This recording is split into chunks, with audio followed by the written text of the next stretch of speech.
A set of defense collaboration agreements are being finalized for signing at the India-Russia Annual Summit to be held alongside the BRICS Summit on October 15 and 16. India plans to sign several big-ticket defense deals with its traditional and strategic partner, Russia, during the annual summit between Russian President Vladimir Putin and Indian Prime Minister Narendra Modi on October 15-16, coinciding with the BRICS Summit in Goa. This is the third annual bilateral summit between Putin and Modi. The defense deals, worth billions of dollars, have long been discussed between the two countries. Officials are expediting the exchanges to ensure some agreements are ready for signing at the Goa bilateral summit. Both countries had begun negotiations on a number of defense cooperation projects during the 16th meeting of the Joint Working Group JWG on Indo-Russian military technical cooperation on September 7-8 in New Delhi. Reports indicate that substantive progress has been made on these projects, bringing the deals and pending projects well on track. Quote, according to sources, some of the most important stalled defense deals may get the green signal during the Putin-Modi summit. These include purchase of 5 S-400 Triumph long-range air defense missile systems, worth $6 billion, and Il-78 multi-role tanker transport by India, the joint upgrading of the Sukhoi Su-30 Mki fighters and KAMOV-28 helicopters.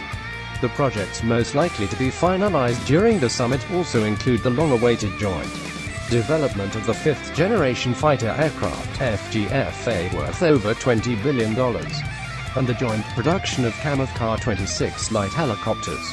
India is reported to be still in talks with the Russian side on the purchase of S-400 Triumph air defense systems.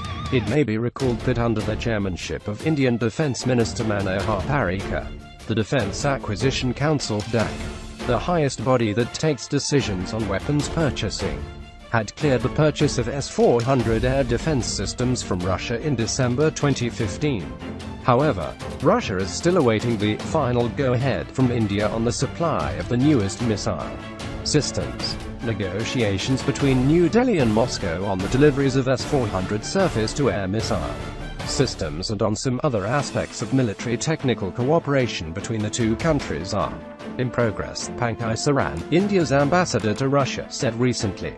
There are many platforms for discussions and S-400 is one of them, Saran said. If the deal on S-400S is signed, it will become the biggest defense deal between the two countries since 2001, when India reached agreement with Russia to buy 140 Su-30 Mki fighter jets. India might also become the second country to possess S-400s.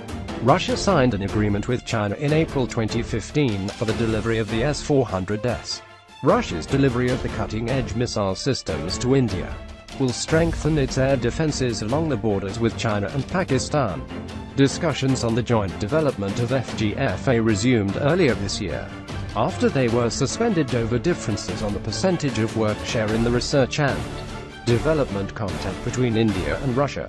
The preliminary agreement on the joint production of FGFA was signed in 2010, and a final agreement would release about $6 billion for joint development. Following a series of negotiations on technical details over the past few months, the two countries are now ready with a detailed work-share agreement, under which Russia will share new generation aircraft technologies as a part of a deal to produce more than 100 fighters in India. During the two-day meeting of the JWG of the Military Technical Cooperation in September, Russia submitted a technical commercial proposal to supply India with 4 multi-purpose frigates, equipped with sensors and weapons, including BrahMos supersonic cruise missiles.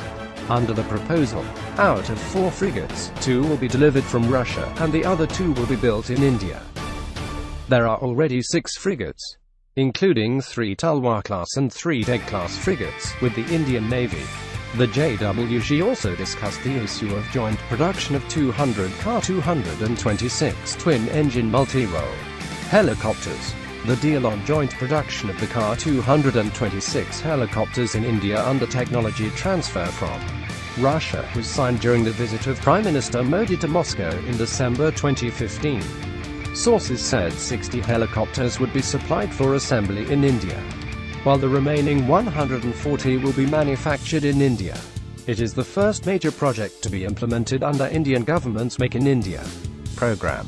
The contract is estimated to cost over $1 billion. Russia and India have agreed to incorporate a new company in October for the joint production of Ka-226 helicopters, and the deal is expected to be signed during the coming summit. Ingoa media reports in September also indicated that India is also interested in leasing a second nuclear-powered submarine from Russia. Negotiations for leasing another Akula-class submarine for about $1.5 billion are already in the final stages.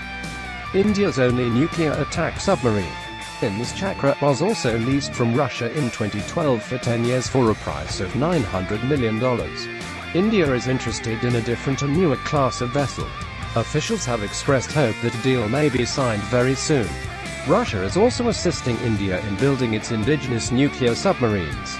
The two countries have also made significant progress in the negotiations for the modernization of Su-30 Mki multi-role fighters, and an agreement is planned to be signed very soon. Discussions have been going on for some time for upgrading the aircraft, which was called Super Sukhoi, but the talks gained momentum recently in the run-up to the Putin-Modi summit in Goa. The cost of the deal, in the range of $7 to $8 billion, is yet to be finalized, sources said. The military technical cooperation between India and Russia is as an important pillar of the privileged special strategic partnership.